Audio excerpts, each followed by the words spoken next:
Priscilla Kison Huang. Thanks for listening.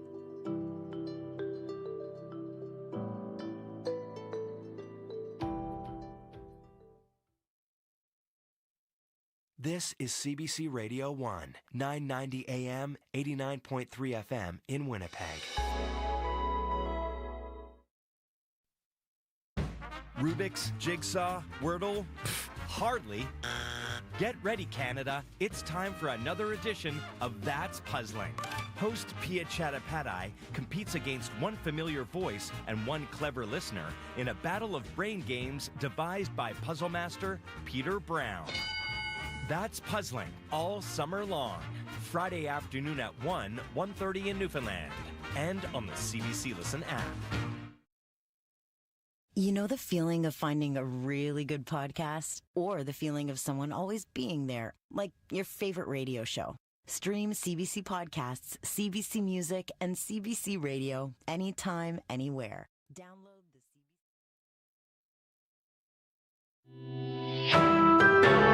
This is CBC News. Good afternoon, I'm Riley Lachuk. At noon, 22 degrees in Winnipeg this hour under a mainly sunny sky. We have heat warnings in place for the western side of the province. Included in that, Verdun, Roblin, Russell, the Dauphin and Swan River region. We're looking at highs there close to 30 this afternoon. In Winnipeg, we're looking at a high of 26 degrees. We begin in northern Manitoba this hour, where firefighters continue to battle a blaze that has consumed an elementary school in Thompson. That fire sent thick black smoke into the air over the city this morning. The city of Thompson is warning residents in the area to take precautions due to the air quality. They say the fire at Westwood Elementary is believed to have started in an electrical panel. We'll bring you more on this story as it develops throughout the day today. Also in northern Manitoba, about 150 people from Marcel Colombe First Nation are staying in Lynn Lake now due to a wildfire that is threatening their community. Most young people and elders were told to pack up and leave yesterday afternoon. Dr. Maggie Brado is one of two doctors in Lynn Lake. She's been helping evacuees get comfortable inside the town's arena. I didn't see any immediate effect on people's health, but definitely seen a surge in patients at the hospital, both from the amount of the increase in people in town and then also the smoke, because it's really smoky, not just at Marcel Colombe First Nation, but also in Lynn Lake today. A local restaurant is helping make food for everyone, and the local school is also providing cots and sheets. Mayor Scott Gillingham is making some tweaks to his inner circle. One longtime member of the Executive Policy Committee is out, while another councillor has been appointed for the first time. Cameron McLean has the details. St. Vital councillor Brian Mays has been removed as chair of the Water and Waste Committee. Mays has served as a member of EPC in one role or another for more than 11 years. Charleswood Tuxedo Westwood councillor and former Community Services Chair Evan Duncan moves over to Water and Waste, and Point Douglas councillor Vivian Santos takes over as Chair of Community Services. This is the first time Santos has been appointed to lead one of Council's standing policy committees. Mayor Gillingham thanked Mays for his service.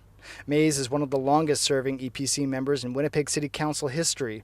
He says only Bill Clement and Jay Eady served for longer. Cameron McLean, CBC News, Winnipeg. Well, to Toronto now, where the sentencing hearing for disgraced fashion mogul Peter Nygard is underway today. Nygard, who turns 83 years old today, was found guilty in November of 4 counts of sexual assault. CBC's Angie Seth is outside of the courthouse where 4 victim impact statements are being heard, and a caution you might find some of the details of the story upsetting. Talking about the level of impact, mental health impact the incident has had, talking about leaving what were vibrant individuals who had incredible career opportunities now being left with just a shell of a person. Fear of reporting to police, because at the time that was something that they couldn't do, that no one would believe them in.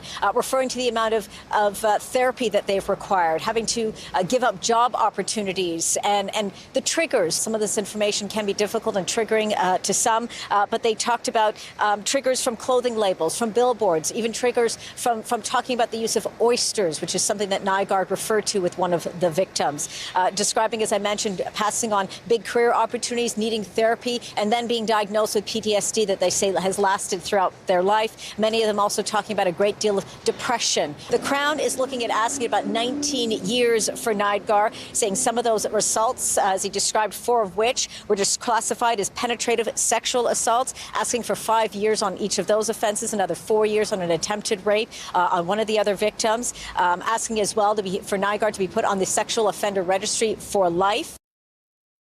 CBC's Angie Seth in Toronto. The judge is expected to sentence Peter Nygard tomorrow.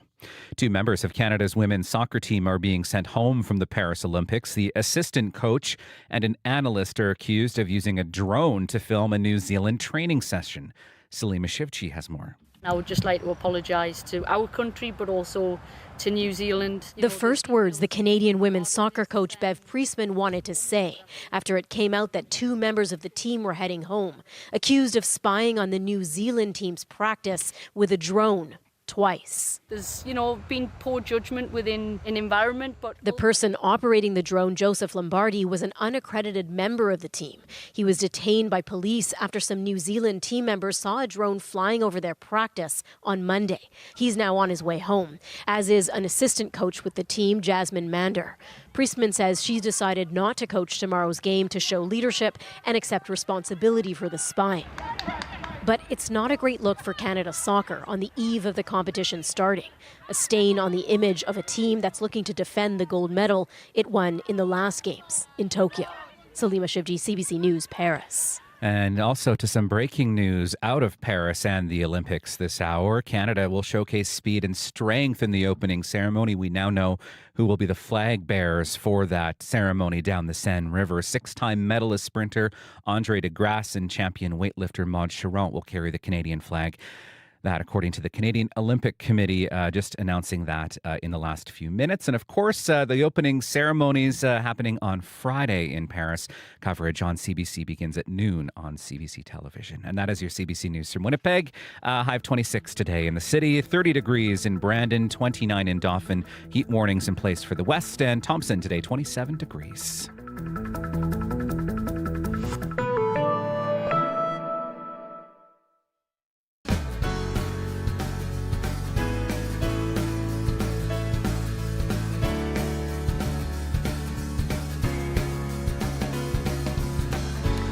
Hello, thanks for joining us today for Radio Noon. My name is Janet Stewart. I'm thrilled that you could be with us today. On our call-in conversation, we're talking about changes in the way Manitobans view the clothing industry and the clothing they wear. More and more young people are turning away from fast fashion. We'll talk about why and what the implications could be after the 12:30 news and weather. The Gimli International Film Festival begins today on the beautiful shore of Lake Winnipeg. We're going to hear why for the festival's new executive director, connecting with grassroots Manitobans is so important. But we begin today with 3 young boys seriously injured recently in an ATV crash. How can we make ATV riding safer?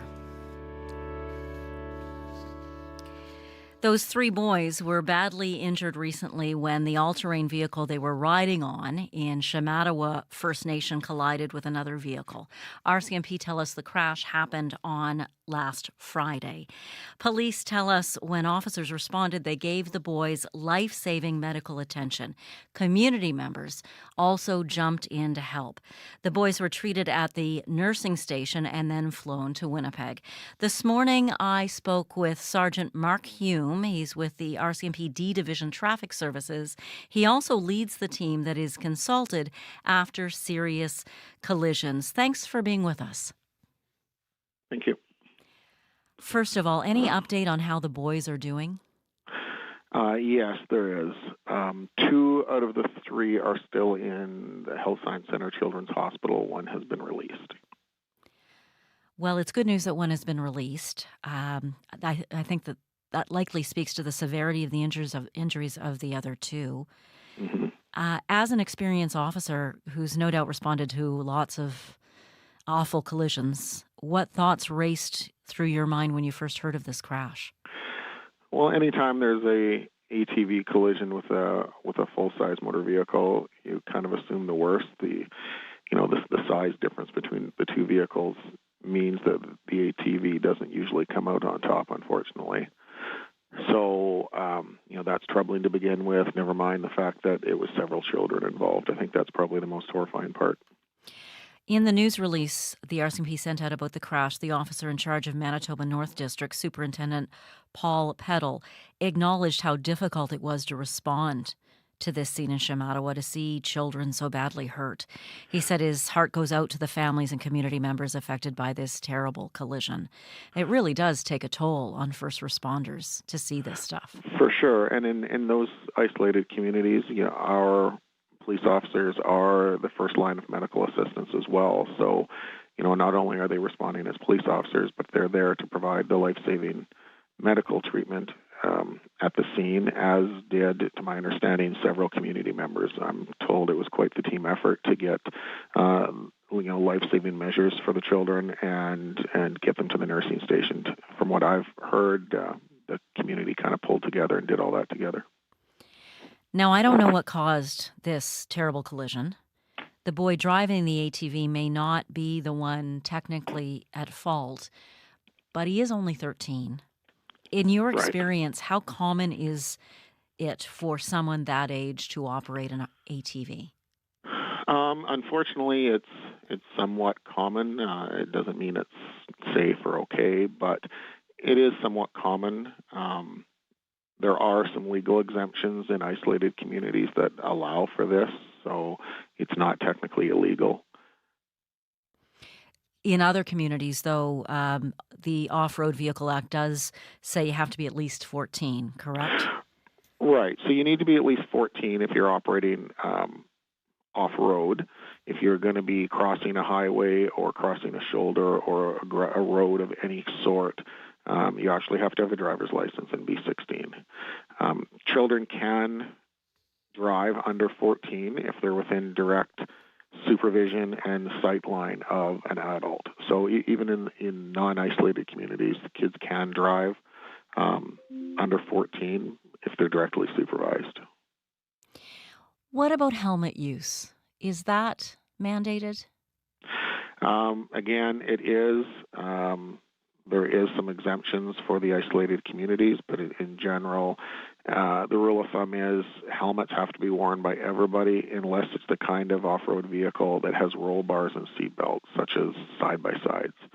So in the case of a side-by-side, there would be no helmets required. It would just be seat belts because side-by-sides have a roll bar. And so this is for everyone of every age?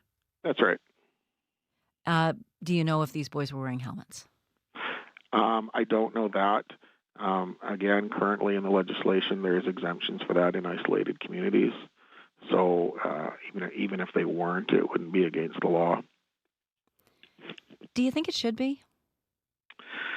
Well, I'm not the lawmaker, but I think regardless of the law, it's the best thing to do. It's the safest thing to do.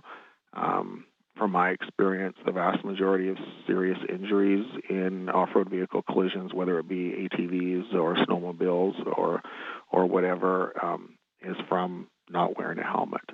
And if we look at our last couple of years and the numbers in our fatalities and serious injury collisions involving off-road vehicles, the vast majority were not wearing helmets or not wearing them properly. What are the rules governing passengers? In this particular case, and we've all seen this happen, when you hear the boy had two passengers, and what I mean by we've all seen this happen is multiple people on an ATV. Right. One of the passengers was 13, the other was 11. Mm-hmm. What went through your mind there in terms of safety? Again, I don't know the specifics of this case, so the law says that you're limited to the amount of passengers that off-road vehicle is designed to carry. So, I can't speak to exactly what kind of vehicle they're on, but, if it's a side-by-side and it fits two additional passengers with seatbelts, that's perfectly fine.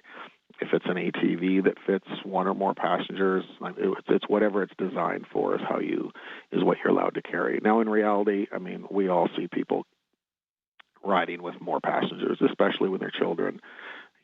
more of them can fit on it. Parents will often take their child and they're holding their child or for safety's sake, holding them between two adults or something. I mean, technically those things are not allowed, but I understand that it happens a lot. Again, I just think the more people that are probably on a vehicle, the more chance of something going wrong or more chance of multiple people getting injured. Is there a thought out there that all-terrain vehicles, given that they have multiple tires, that they look safe, that they are safe? I think so. And they are very safe if driven properly. I mean, accidents always do happen, and again, I can't speak to what exactly happened in this case, but I mean, I ride an ATV myself. I think the difference is you're riding off-road, as suggested. It's an off-road vehicle, and we often associate that similar to driving on a highway, but off-road, you don't know what kind of bumps you're hitting. Holes are hidden in the grass.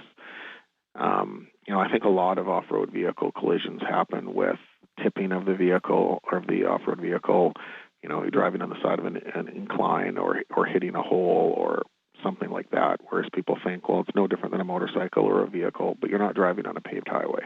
You're driving off-road where these things more can go wrong. I think it's no different than if someone takes their pickup truck off-road and drives through a field or something. I mean, we're going slower because there's a lot of bumps and, the ride is very very rough, but that's the nature of off-road vehicles. We can't always see the hazards as easy as we would driving on a road. Parents also can talk to their blue in the face about, wear your helmet. For sure. There are kids who are going to say, yeah, because you think you're invincible when you're younger. Absolutely. I attribute that mentality not just to children by any means, but to a lot of our collisions for adults, for motor vehicles as well as off-road vehicles. When we do talks to schools or to community groups or just talk to people one-on-one about some dangerous driving behavior that they're having, most people agree with us that the issue is dangerous, but the mentality is, but it's not going to happen to me. It'll happen to somebody else. And I think we just all got to be cognizant of the fact that it can happen at any time to anybody. Sergeant Mark Hume, thank you for your time today. Thank you very much. Sergeant Mark Hume, E-Division Traffic Services. He also leads the team that is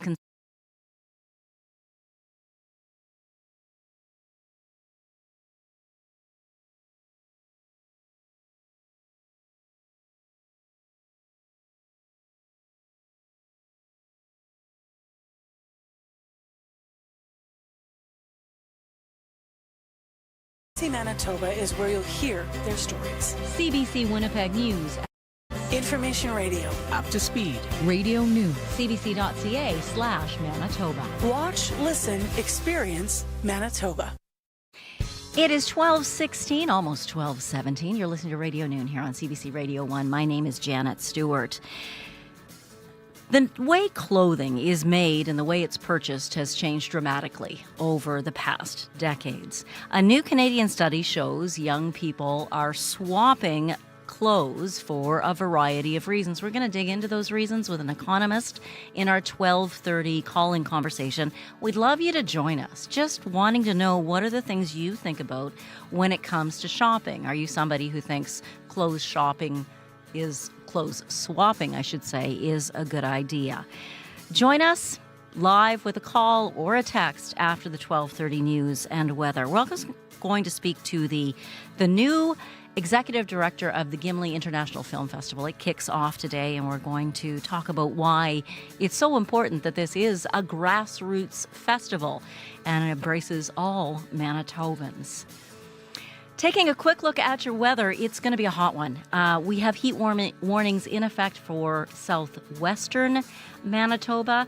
24 degrees right now in Winnipeg, and our high temperature is forecast to be 26. So hot here as well. But what exactly does it mean to be under a hot weather heat warning? That means daytime temperatures reaching 29 degrees Celsius or higher. High humidity. Noticeable. If you need to be outside, sunscreen, wide-brimmed hat, light, loose cotton clothes, watch out for your neighbors, pets. Take care of each other. We'll bring you more details after the 12:30 news. The Gimli International Film Festival, great place to cool off perhaps in this warm week.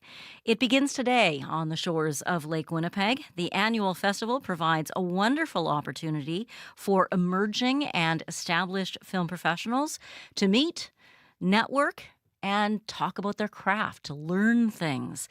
But for the festival's new executive director, connecting with Manitobans who aren't in the film industry is even more important. Taya Zuzek joined the film festival team at the beginning of this year. I spoke with her this morning. How does it feel to be at opening day of the Gimli International Film Festival?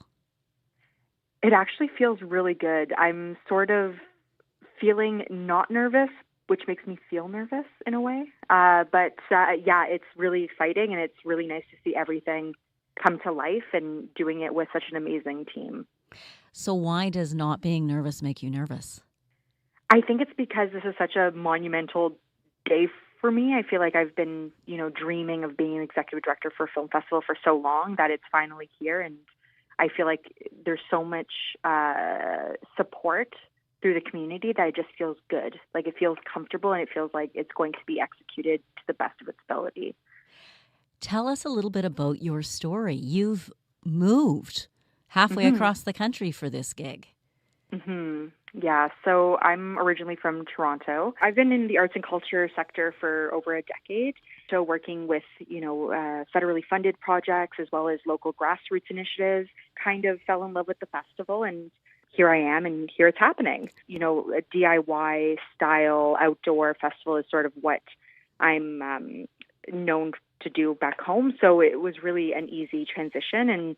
And for me, it's always fun to do something that brings the community together and also shows what we can do, with a limited budget or a large budget that just brings people together. It's hard to describe unless you've worked in an environment like that.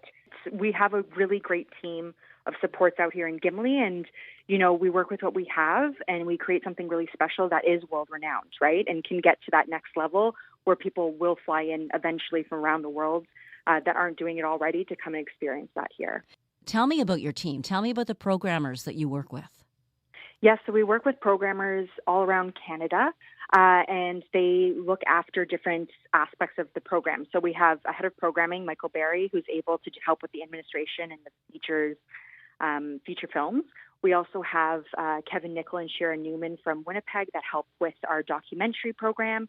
And then we have John Montez and Ellen Reed that help with our shorts program. So they work in synergy with one another to create something that is really cohesive and coherent, and that go with our pillars in a way. So we like to focus on environmental films, social justice films, women-driven. We also support gender parity in our filmmaking. So it's a really long, tedious process, especially since this year we had over 1,400 submissions that our programmers have to go through meticulously and decide what works and what doesn't. So it's a long process, but we work together as a team to find something that really speaks to our audience here in Gimli. And what is it that you think should draw people from all over Manitoba to Gimli the end of this week to watch films?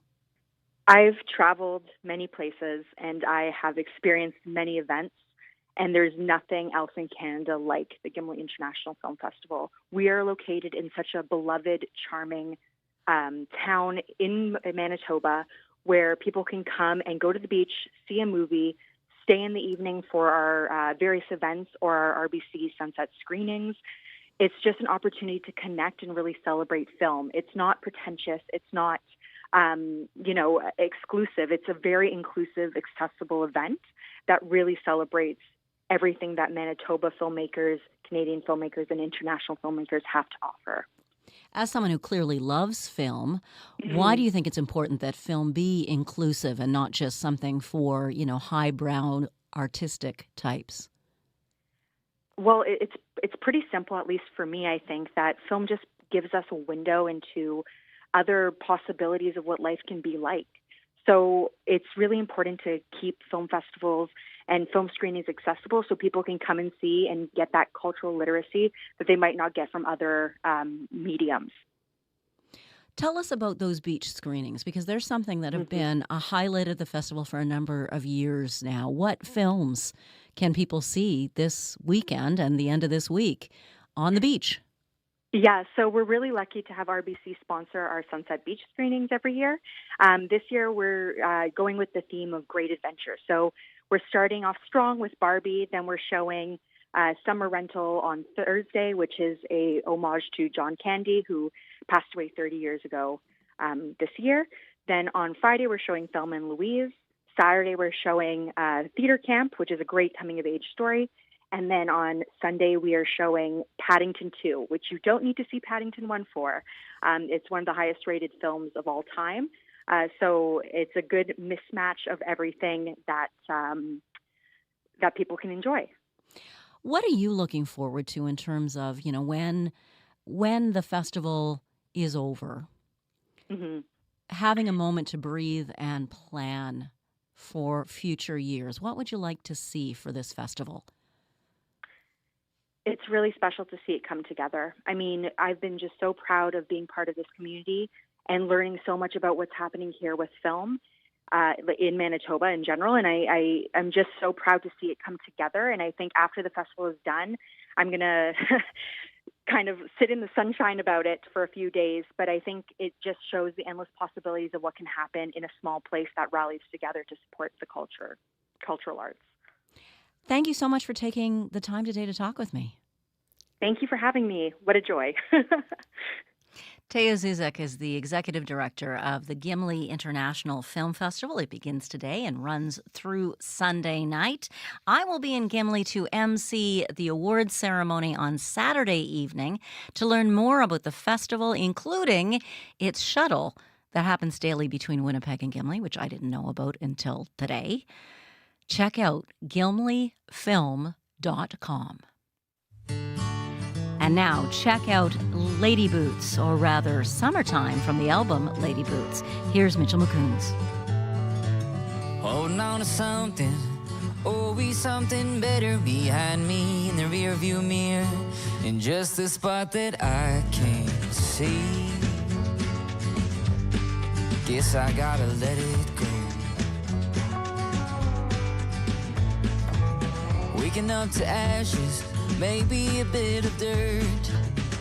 Either way, it means that I've put in work. Good or bad.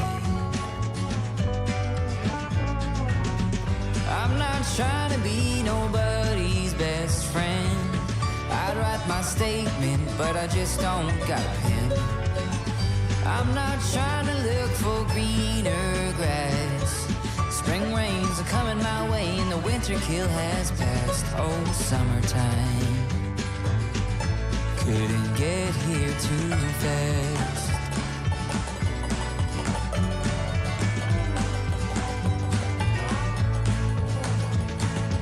Say it's all in season, so why I feel like this. Little pill or a tanning bed is what I need to fix this thinking mind. I'm not trying to be nobody's best friend. I'd write my statement, but I just don't got a pen. I'm not trying to look for greener grass. Spring rains are coming my way and the winter kill has passed. Oh, summertime couldn't get here too fast. Oh, summertime couldn't get here too fast.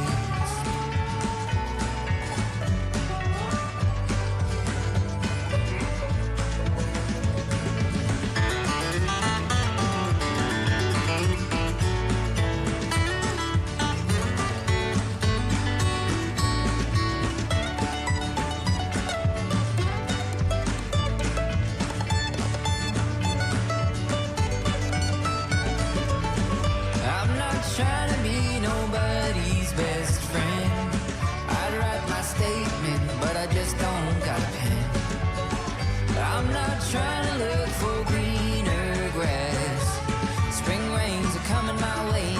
temperature kill has passed. Oh, summertime couldn't get here too fast. Oh, summertime couldn't get here too fast.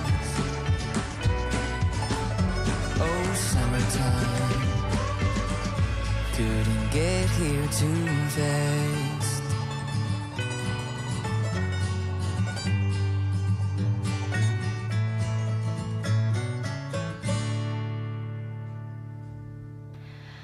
Summertime is definitely here. Mitchell McCoons with Summertime. It is definitely here. We've definitely got a heat warning in effect for southwestern Manitoba. And that doesn't mean it's not hot everywhere else. It is.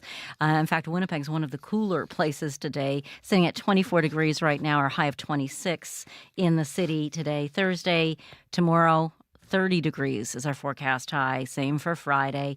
In Brandon today, where smoke is still being reported at the airport, right now sitting at 24 degrees with 30 as your high, 34 tomorrow. And in Thompson, there's smoke as well, but still 27 degrees is the high today, 23 tomorrow with a chance of showers. So do stay cool. After your 12:30 weather, we're going to talk about clothing and fast fashion. I'll give you the numbers in just a moment, but first, here's Riley Lachuk with your news. This is CBC News. Good afternoon. I'm Riley Lachuk. At 12:30, 24 degrees in Winnipeg. Mainly sunny at the moment, on the way to a high of 26 this afternoon, with those heat warnings in place for a good chunk of western Manitoba. Firefighters are still working to douse a fire in Thompson that has now destroyed a large portion of a city elementary school. The area where the classrooms are is basically, a loss. City spokesperson Ian Graham says crews were first called to Westwood Elementary around 3:30 this morning. The city says that fire believed to have started in an electrical panel. They've been trying to save the gymnasium portion, trying to separate the two parts of the school, the gym and the rest of the school, which is where the classrooms mainly are, so that the fire wouldn't spread from one to the other. That fire sent thick black smoke into the sky above Thompson this morning. That had the city warning people to take precautions, telling them to keep their windows closed. The Mystery Lake School Division says the fire at the K-8 school will affect the startup of classes in September. We're learning more about the owner of a Winnipeg apartment block where people were forced to suddenly move out more than a week ago.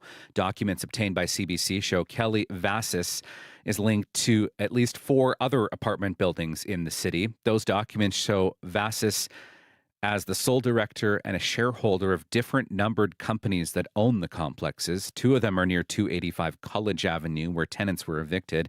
Last week, the province said the landlord is known to the residential tenancies branch. Records show Vassis has faced orders from the RTB dating back to 2009.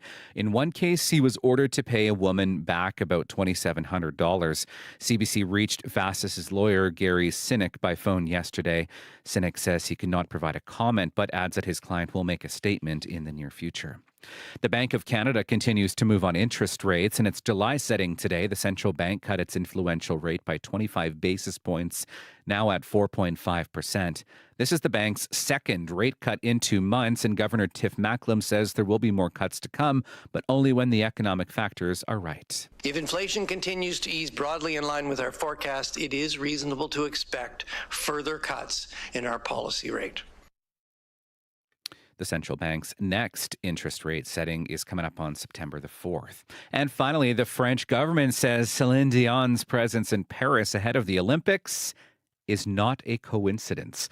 The country's sports minister told a French television network today there are a multitude of possible roles the singer could play in the opening ceremony on Friday, but they wouldn't confirm whether the Canadian superstar will sing at the opening of the games on Friday, saying the element of surprise is crucial.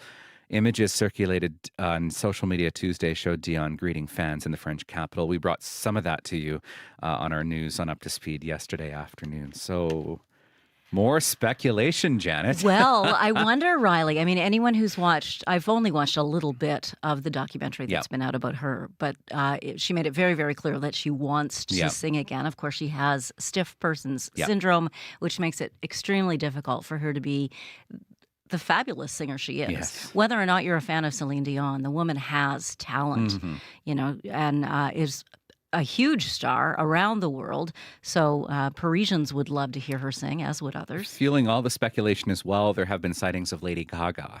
Well, I was Paris wondering if they might try a duet. Because that's the first thing that came to my mind. Because if by chance Celine wasn't up to it, if her voice should fail, Lady Gaga's got the chops certainly to carry a tune. So we'll have to wait and see on Friday. All right. Soon. Right here on CBC. Thank you so much. No Riley problem. Lachuk. CBC, proud to be your Olympic broadcaster. Of course, we'll bring you all of the information, including what's happening with summer sports like soccer. Oh boy.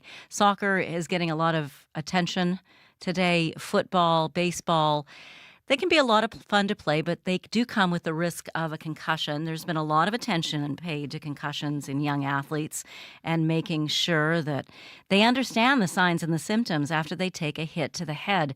That's particularly be careful, not just for concussions, but also heat stroke on a day like today, right? And the weather that we have, if you have young ones or if you yourself are out there playing. A study by researchers at Western University, York University, and the University of Waterloo finds that even if players know the signs of concussion, they may not report them. The researchers focus their work on athletes between the ages of 12 and 17. Kaylee Pennock is an assistant professor in the Department of Recreation and Leisure Studies at the University of Waterloo and one of the co-authors of the study. She explains what they discovered. We know that concussions are happening at the youth sport level, and one of the issues with concussions is that it really relies on self-report, meaning we need youth athletes to tell us what's going on, if they're experiencing symptoms, if they've had a hit to the head. But what we're finding is that youth athletes aren't always so forthcoming with wanting to disclose that something has happened. So in this recent work, we reviewed a number of studies, and we identified reasons why youth athletes may not say something. And one of the key reasons is athletes want to stay in the game. So they have this desire to play, and this is often influenced by the scope of the game. If it's the end of the season, things like that can have an influence on whether a youth athlete might say something or not. Sometimes youth athletes feel like they don't want to let somebody else down, so they might feel pressure from a teammate or a coach or even a parent to stay in the game and continue playing, and so then they won't reveal for those reasons as well. The difficult thing with concussion is that they are a very unique injury in the sense that they differ from person to person, and they can even differ from concussion to concussion in someone who's had multiple injuries. So there's a whole breadth of symptoms that range from physical symptoms, such as headache, feeling nauseous. Athletes can also feel emotional symptoms as well, so they can feel anger. And so it's really important that athletes take those steps to be assessed and to be diagnosed. And for the adults within the youth sport environment, take an active role in concussion management. Coaches are doing a wonderful job as it is, and we know that a lot of sport, especially at the community sport level, is volunteer driven. What I would say is for coaches and other adults within the sport environment to think of it as in terms of a shared responsibility. Right. So how can all the adults within this space help cultivate an environment that is about safety and that promotes reporting as opposed to athletes feeling like they need to hide something. So that could be a parent in the stands speaking out if they see a kid on the other team get hit in the head. It could be a coach deferring on the side of pulling an athlete from play rather than letting them stay in, those types of things. Kaylee Pennock is an assistant professor in the Department of Recreation and Leisure Studies, or Leisure Studies, at the University of Waterloo. She's also one of the co-authors of a study looking at why young athletes may not report when they have symptoms of a concussion. It is time now to start our call-in conversation. 12:38 here on Radio Noon. I'm Janet Stewart. Every day we open the phone lines to find out what you are thinking about a particular topic of the day. And today's topic is fashion. They're saying what's old is new again, but that's always been the way it's been with fashion. It's cyclical. You give something away, you outgrow something, you say, I'll never wear this again, and 10, 20 years later, you're wishing you still had it. But the way clothing is made and purchased has changed dramatically over the decades.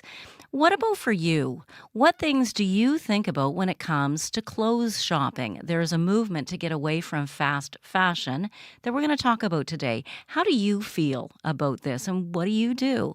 Give us a call, 204-780-0893. That's our number, so you can talk to me, 204-780-0893. Corey Funk will answer the phone and chat with you first. Now, I'd love to hear your voice on this, but if you prefer to text, the number is 204-588-7355. Again, 588-7355. Give us your name. It's always nice to know who it is that is texting to us. Our guest today is Moshe Lander. We've spoken with Lander before in the past because he's an economist who seems to know a lot about a lot of different topics and has an interesting way of looking at things. Moshe is a senior lecturer at Concordia University at Montreal. Thank you for joining us today, Moshe. Hello. Hello. I want to talk to you, first of all, as an economist. What can you tell us about what we call fast fashion, the realities of today's global fashion industry? It's an industry like anything else. It's subject to supply and demand. It's going to follow the basic rules like any other market, whether we're talking about iPads, cars, houses, or even donuts. So you're going to have the suppliers, which are your retailers, your fashion designers on one end. You're going to have your consumers, which are essentially all but nudists on the other end. And so what happens then is that our tastes and preferences are basically fed back into retailers, and they decide then what it is that we're looking for and who can provide it to us at the lowest cost. And that's really what drives the model. So whether it's fast fashion, regular fashion, or first-hand, second-hand used clothing, it's all the same basic exercise. And as our tastes and preferences change, so does the fashion industry. The biggest change that we've seen in the last 20 years is, of course, the role of influencers. For you and I, who are maybe a little bit older, that sort of idea that you can be an influencer and that's a profession seems somewhat strange to us. But sure enough, there is a market out there where people say that this is what I like in the way of fashion. And next thing you know, everybody wants to follow that trend. And then fashion houses will respond. I think there were probably always influencers. They just couldn't get to you so quickly. Because you think about like Grace Kelly. Let's go back. Let's think about the movie icons and those beautiful posters. They would have been influencers once upon a time too, but just you had to wait for Life magazine to come to the post before. That's right, Jana. I don't know that you're doing us any favors here. You're making us too old in this case that Grace Kelly is the influencer. But yeah, for sure, movies in Hollywood were a major part of it. In sports, you would see that athletes would be part of it as well, right? If we're going to use that time period, Joe DiMaggio was famous for being Mr. Coffee, but before that, he was famous for advertising cigarettes. Can you imagine a baseball player sitting here saying, you know what helps me be a great baseball player is that I smoke a pack of whatever it was that he was smoking back in the day. But you're right, that was influencing. And so the same thing that would happen in fashion as well, that somebody would show up to some event, usually it was the Oscars, because that would be what was on television, or that's what would make the fashion magazines. And then it would, how do I try and recreate that on a budget? Because obviously we're not Grace Kellys, we're not Joe DiMaggio's. Wow, I wish we were Grace Kelly's. That would be great. She will always be a fashion icon to me, but I'm just saying. Okay, let's talk about that because at the lowest cost has come up. You're an economist, of course. You know that lowest cost is a big driver. We're talking in Winnipeg right now, which had its own garment industry and has seen much of that sent to other countries because there are places where they found they could have things produced at a lower cost. How much does that influence what we're seeing now in terms of a trend for younger folks specifically, but I do it too, thinking about where their clothing comes from? Yeah, it does matter. And taking a social conscience to the story is important. That's part of what shapes our tastes and preferences. So there too, just because garments can be produced cheaply in some country that maybe doesn't have respect for the environment or labor rights or children's rights, when we find out about that, that's where we have to decide how much is that worth in terms of our money. So I've always argued with my students that, say, promoting a free trade agenda is a good idea, but then providing the buyers with information helps. let's say that there's a $1 difference between the price of stores that sell clothes that are made in a sustainable way or in a responsible way, and a store that would sell essentially the same clothes but produced in an unethical way. Is $1 enough for you to support your morals and ethics? I think most people would say yes. But what if it were $10? What were $50? What if it were $100 for that garment? How strong are your morals at that point that you say, yeah, I'm prepared to pay an extra $100? Usually there's a tipping point where people say, morals schmorals. I don't care that much about labor rights halfway around the world. Give me the cheaper good. And so the advantage then of free trade is that it really highlights what the voter thinks by merely seeing how they act with their wallet. And as long as you tell the voter what it is that you're buying or where you're buying from in an honest and truthful way, this helps guide policy then, much in the same way that we have product information on the back of everything you buy at the grocery store. It tells you sodium, sugar, carbs, fat, percent of daily intake. It helps you make informed decisions. And hey, you want to eat that cereal that's coated in sugar? Good for you, but understand what you're getting. We want to hear from Manitobans. That's why we're having this conversation today. We know there are people out there who are very passionate about this. What do you think about when you buy clothing or when you choose not to buy clothing? Call 204-780-0893, or you can send us a text too. Again, the area code is 204. It's 588-7355. To text us. Do give us your name if you join in with a text. We're having this conversation today because of a study that came out recently. It was published recently by researchers at Concordia University. Moshe, that's where you work, but you were not a part of this study. It looked at a trend that it says is growing in Canada and indeed in other places around the world for younger people, 18 to 35 specifically is what they were looking at, to clothes swap. How do you feel about clothes swapping, Manitoba? Is it a good idea? 204-780-0893, or send us a text at 588-7355. Was there anything in this study, Moshe, when you read it that really surprised you? I'm obviously outside of the 18 to 35 demographic. What it highlighted to me was the ingenuity and creativity of the Gen Zers, I guess, in how to deal with affordability issues. So you and I have spoken, Janet, in the past about inflation and cost of living and issues that people face in the housing market. But, if you think back to when you were 18 to 35 years old, what were the big three expenses you had? It was probably rent or housing, depending on which part of the 18 to 35 scale you were on. Food was probably a big one, and clothing was probably number 3 on the list. And so what you're finding then is that the housing market is increasingly messed up, and even Winnipeg is now reaching a point. I was living there just last spring, and I was marveling at how low rents were relative to other places in Canada where I live when I'm teaching. But of course, Winnipeg is now starting to rise in terms of increasing unaffordability. So if you're 18 to 35 and you say, listen, there's not much I can do. If I'm going to live in Winnipeg, I have to pay these crazy rents. Vacancy rates are low. If you're going to go to the grocery store, food prices have gotten completely messed up. And while it's not rising as much as it was, it rose a lot over the last couple of years, and we're not going to see prices return. So now how do I find ways to economize? I want a diversified wardrobe. I need to make a good first impression, whether it's at university, whether it's at college, whether it's going to get that first job and work my way up the ladder. But I can't afford the clothes anymore at these stores, regardless of where they're produced, because that's also part of inflation, is that it affected clothes. And so swapping clothes is as old as time itself. I mean, as a kid, I would say to my brother, hey, can I borrow that hat? Or hey, can I borrow this pair of pants? And you can borrow my sweater. Friends do it. Roommates do it. You can even find in relationships that you'll share clothes sometimes. So the idea that 18 to 35-year-olds have said, hey, why don't we do this on a larger scale? What you really do is you reduce the average cost per wear.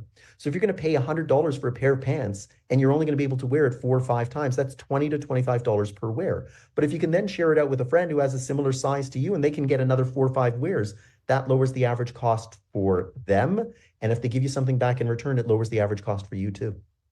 So that does make excellent sense to share things. That, like you say, it's old as time itself. But do you think perhaps it's the economics of today, the cost of everything, that's bringing it up specifically for younger people? Thrift shopping as well is probably something that people are doing. Absolutely. Bargain bin shopping.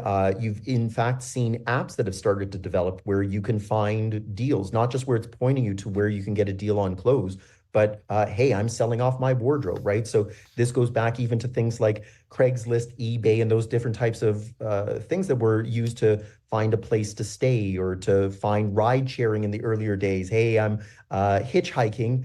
You could use it for that. So the same sort of thing then that I've got clothes that I don't wear anymore. You know, I'm a different size now than I was 10 years ago. So one option is to put it into landfill. The other one is to go take it to a thrift shop. The other one is to just say, look, it's slightly used, but it's in good condition. It's been laundered. It's clean. It doesn't have any bugs crawling on it. As long as you can get past the ick factor that I once wore it, hey, you can have it. I can recoup a little bit of my money if I want to sell it. And if I just want to give it to you, hey, that's how my younger cousins got a lot of their clothes, was they got the hand-me-downs, which was essentially clothes swapping. Again, and for children, it makes so much sense because they grow so quickly, I should say. 204-780-0893. If you have a point you'd like to make in this conversation, you can text us with 204-588-7355. We've touched on it perhaps. You mentioned, it could go to the landfill. With the clothing that is a lower price and that, perhaps wears out more quickly, or it comes out of style, we don't like it anymore, it doesn't fit us anymore, and if we toss it, what happens to all that fabric? Do we have measurements of how much goes to the landfill, Moshe? Ooh, I like the idea of measurements. I don't have that information. That would be something that maybe somebody directly in the industry could tell you, or somebody even in the landfill industry could tell you how much actually ends up there. One of the things that we've seen, though, is that the trend over the last few years is the idea of recyclability of clothing. And so the fact that it can be not necessarily put into landfill, some things have no choice but to be there. But again, that's partly a decision of the consumers and the information that they're provided. So where I don't have the answer for you, if somebody came to me and said, hey, 70% of what you wear ends up in landfill, I might say, all right, then I need to start looking for different options, because I just don't like the idea that my clothing choices end up in that way.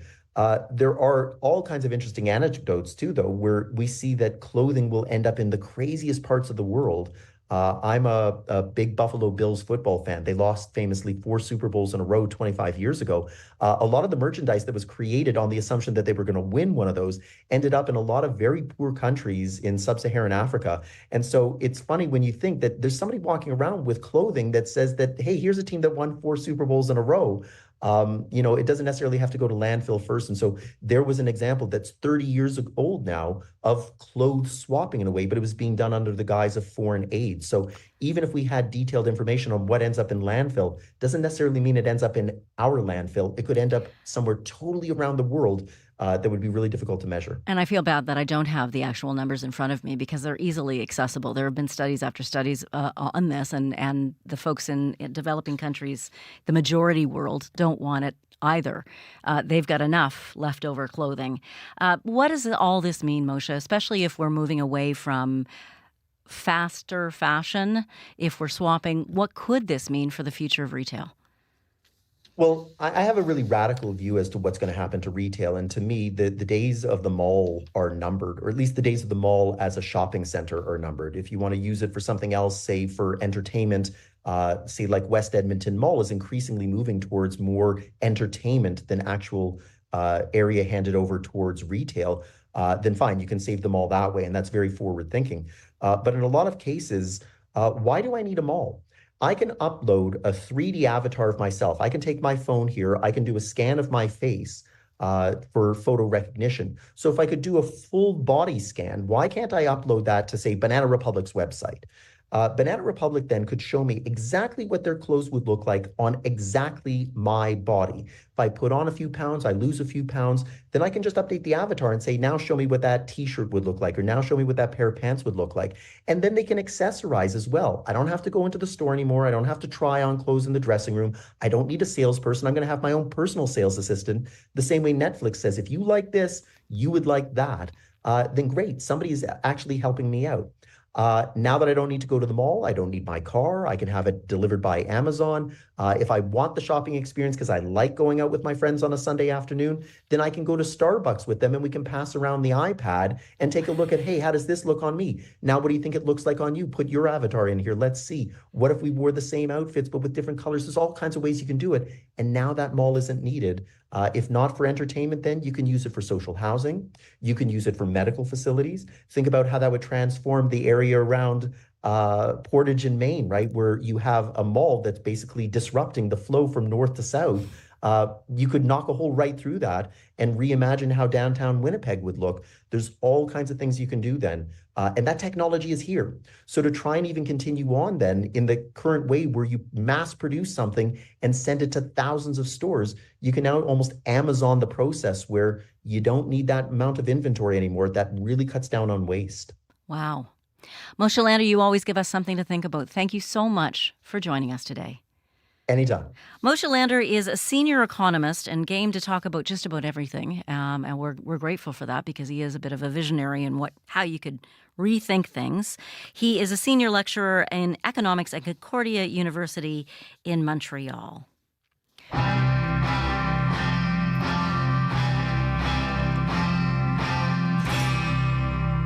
They seek him here, they seek him there. His clothes are loud, but never square. It will make or break him, so he's got to buy the best, 'cause he's a dedicated follower of fashion. And when he does his little rounds round the boutiques of London town, eagerly pursuing all the latest fads and trends, 'cause he's a dedicated follower of fashion. Oh yes he is, oh yes he is, oh yes he is, oh yes he is. He thinks he is a flower to be looked at, and when he pulls his frilly nylon and his raked up tight, he feels a dedicated follower of fashion. Oh yes he is, oh yes he is, oh yes he is, oh yes he is. There's one thing that he loves, and that is flattery. One week he's in polka dots, and next week he's in stripes, but he's a dedicated follower of fashion. They seek him here, they seek him there, in Regent Street and Leicester Square. Everywhere the Carnation army marches on, each one a dedicated follower of fashion. Oh yes he is, oh yes he is, oh yes he is, oh yes he is. His world is built round discotheques and parties. His pleasure-seeking individual always looks his best, 'cause he's a dedicated follower of fashion. Oh yes he is, oh yes he is, oh yes he is, oh yes he is. He flits from shop to shop just like a butterfly. In matters of the cloth he is as fickle as can be, 'cause he's a dedicated follower of fashion. He's a dedicated follower of fashion. He's a dedicated follower of fashion. The Kinks with Dedicated Follower of Fashion. Thank you so much, Corey Funk, for finding that song for us. That was lovely. By the way, we just got a text from George in Winnipeg who is listening to our calling conversation. George says, my current partner and I disregard current fashion and create our own fashions. We shop strictly thrift stores. We find the older classic clothing is far better quality and heavier duty material, and we get a big savings in price. Plus, we are doing the environment a favor. Well done, George, and thank you so much for texting in today on Radio Noon. Lori Hoogstraten is sitting with me now in studio. She's hosting Up to Speed today for Faith Fundal.